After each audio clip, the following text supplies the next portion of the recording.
Welcome back to the wellness show. जी हाँ, बात अभी भी हम कर रहे हैं इंसोम्निया की, और जीवन यहाँ पर जो है वो हमारे साथ होंगी। वो आपको लोरी देकर तो नहीं सुला सकती, लेकिन हाँ ज़रूर आपको ब्रीदिंग एक्सरसाइजेज बता सकती हैं जो कि आपको हेल्प कर सकती हैं नींद लाने में। तो आइए देखते हैं जीवन हमारे लिए क्या टिप्स लेकर आई हैं।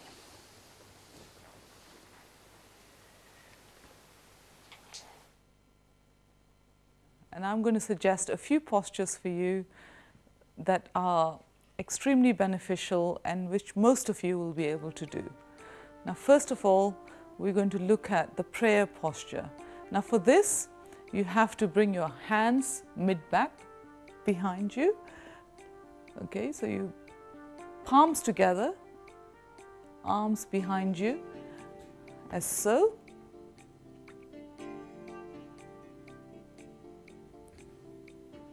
And we're just going to have the feet slightly apart and move forward slowly. Deep, slow breaths. Deep, slow breaths throughout. Go down slowly, deep breaths. Keep pushing your palms together.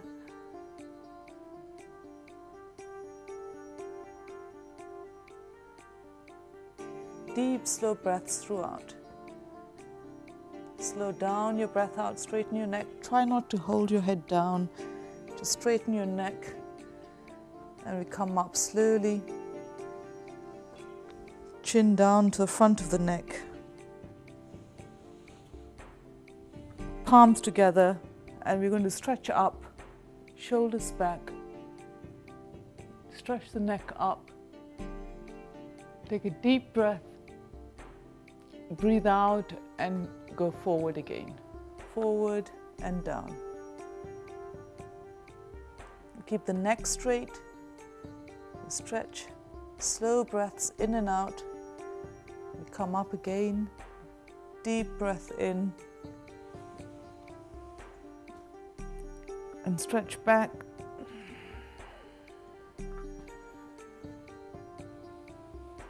Come forward again, deep, slow breath once more. Forward, keep the neck straight, and breathe out. We'll come up and relax the arms.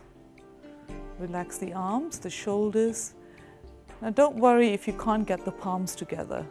It's very difficult to do that, but try and do that. It will stretch your shoulders back, all the stresses of the day, straighten your neck. Pull the chest forward, open the lungs out for good breathing and oxygenation of your whole system. So try and do this as much as you can, but don't overstretch either. Try and take deep, slow breaths throughout. Now for the next posture, we're going to sit down on our heels. We're going to sit and stretch the neck to the side, chin towards the left shoulder, the right ear towards the right shoulder. You go down slowly. Don't forget the deep, slow breaths as you do this. And go across again.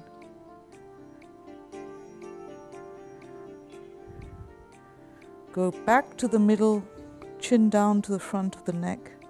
Pull in the tummy to breathe out. And then look over the shoulder, keeping both shoulders back. That's very important that you keep both shoulders back, chin down to the front of the neck. Deep, slow breaths, and look over the other shoulder. Stretch as much as you can behind you. Go down slowly.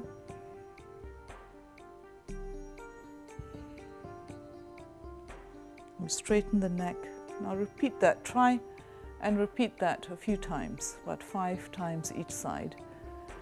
Now we're going to do the alternate nostril breath, which is very good, the Anulom Vilom. Now we close the right nostril and breathe in through the left. Close the left and breathe out through the right.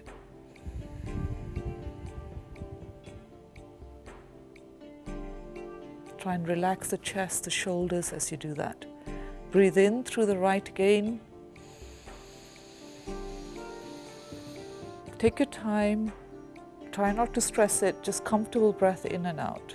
Breathe out On the breath out, very important to relax the chest, the shoulders away from the neck on the breath out. Now repeat that about 10 cycles each nostril. Don't forget to breathe in through one and breathe out through the other. And then just lie down and relax, taking the same breath at the stomach. Stomach up on breathing in, going down on breathing out. So lie down flat on your back, and I will see you soon next week. Take care. Today, thank you जीवन। जी हाँ, जीवन आपको बता रही थी थोड़े से ऐसी एक्सरसाइजेज जो कि आपको हेल्प कर सकती हैं, योगा के एक्सरसाइजेज जो कि आपको हेल्प कर सकती हैं इंसोम्निया में।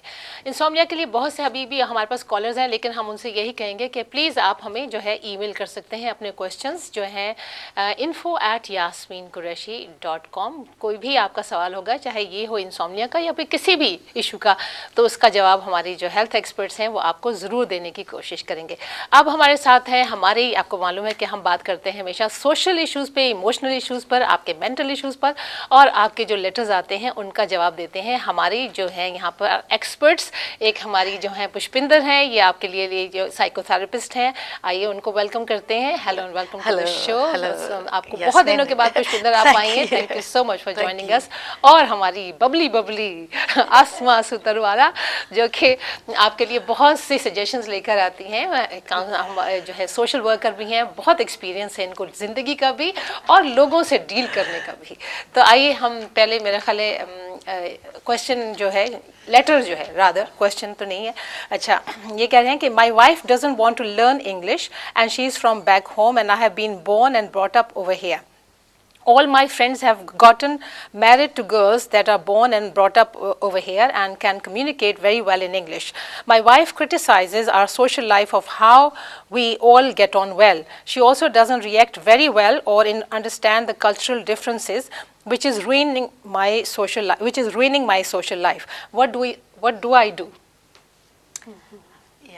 जी, अब वो वहाँ से शादी करके आई हैं, मेरा ख्याल है अरेंज मैरिज मोस्ट प्रोबेबली लगता है, अरेंज मैरिज है जी। तो अब उनको कैसे कन्विंस करें कि यहाँ का कुछ तौर तरीका सीखें? एक बात ये है कि अगर इस मैरिज में अंडरस्टैंडिंग और प्यार है, तो जो उनके हस्बैंड हैं जिन्होंने ये ख़त लिखा है, उनको समझना बहुत ज़रूरी है कि इस बात का कि उनकी वाइफ को कैसे इंक्लूसिव किया जाए अपने सोशल लाइफ में, हाँ, सोशल सर्कल में। और बात यह है कि सिर्फ इंग्लिश बोलने और समझने से ही हमारी इंटीग्रेशन नहीं है।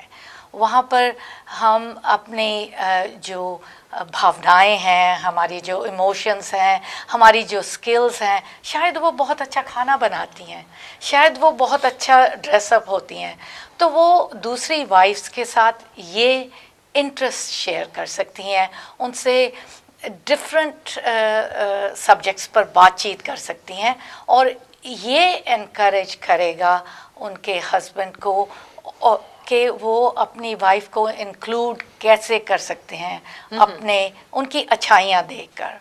अच्छा।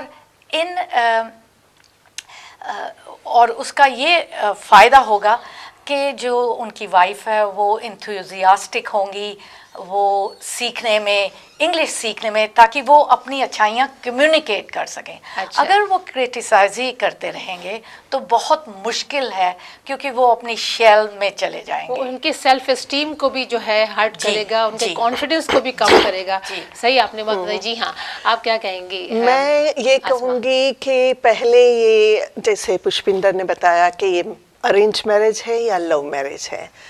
दूसरी बात ये है कि it's a difference of two countries, two cultures as well. Culture तो हम पाकिस्तान या इंडिया से यहाँ लेकर आए हैं, लेकिन अपना दिमाग लेकर नहीं आए हैं, जो नए आते, बिकॉज उनको वहाँ का रहने का तरीका एक आदत होती है, यहाँ डिफरेंट है।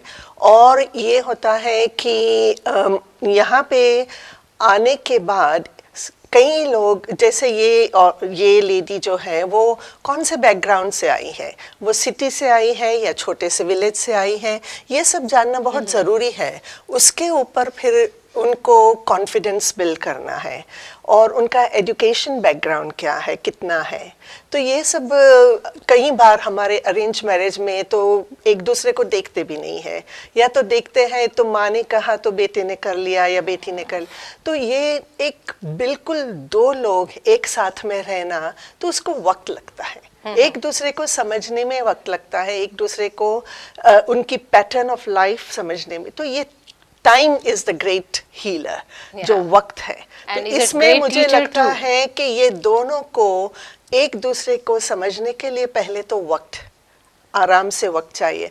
फिर कंपैरिजन आ जाता है कि मेरी वाइफ मेरे फ्रेंड्स की बीबियाँ आती है, ये करती है वो, तो ये कंपैरिजन करने से सबसे पहले तो वो अपना कॉन्फिडेंस खो देती है। तो ये थोड़ा सा वक्त उसे चाहिए और उनको कंपैरिजन करना पहले तो बंद करे, और पहले वो जो अपने वाइफ को यहाँ तक ले आए हैं वो तो खुद रहते ही उसको नई जिंदगी शुरू करनी है, तो उसको वक्त दे और समझे और उसके नीड्स क्या है। I think it's a long learning curve she has to take. ये एक बहुत बड़ा स्टेप है जिंदगी में।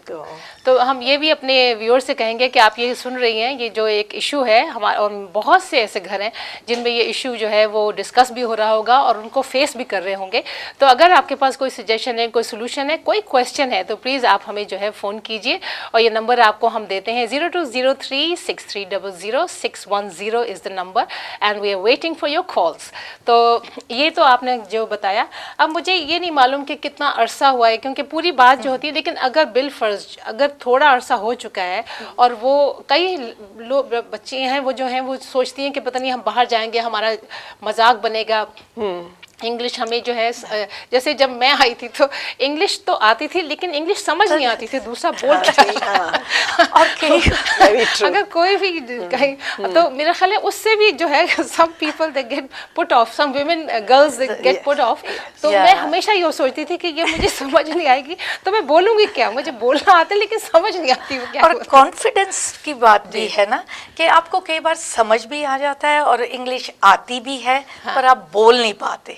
हाँ, क्योंकि शायद आपकी वोकैबुलरी डिफरेंट है, एक्सेंट डिफरेंट है, आप इतना कॉन्शियस हो जाते हैं। सबसे ज्यादा एक्सेंट का जो होता है ना, जो इंग्लिश तरीके से जो बोल रहे होते हैं उनकी जो है वो अब तो समझ आ जाती है, लेकिन जब हम लोग नए थे तो हमें भी समझ नहीं आती थी। और दूसरी बात ये है कि अगर इसका सल्यूशन अभी वो नहीं सोचेंगे तो दूरियां बढ़ती जाएंगी। बिल्कुल, बिल्कुल। और अगर हमको ये सक्सेसफुल करना चाहते हैं तो I think it very much depends on the boy, if he, as you said, because he is on the driving seat, है ना, he is on the driving seat and he can actually make the decisions, and unfortunately he has to put much more effort into this whole scenario। उसको start करना है उनको, और फिर hopefully there is action and reaction, तो उससे ये बात आगे बढ़ सकती है जो उनको हैप्पी